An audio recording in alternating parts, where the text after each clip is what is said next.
Komplotan pencuri besi menara di Banyuasin, Sumatera Selatan akhirnya diringkus polisi setelah aksinya terekam kamera pengawas pada Rabu 8 Oktober 2025 dini hari.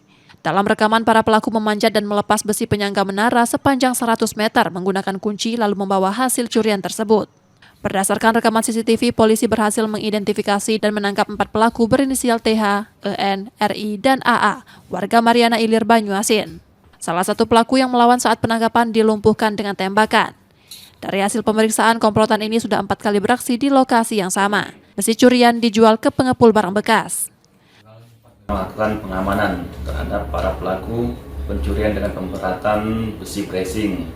Berdasarkan keterangan dari pelaku, para pelaku telah melakukan aksinya sebanyak 4 kali di tempat yang sama. Hasil curian tersebut mereka jual kepada penjual rongsokan keliling yang menggunakan bentor.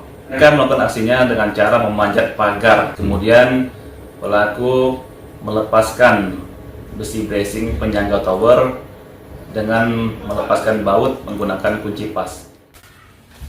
Para pelaku terancam hukuman maksimal 7 tahun penjara. Yudi Kiswanto, Kompas TV, Palembang, Sumatera Selatan.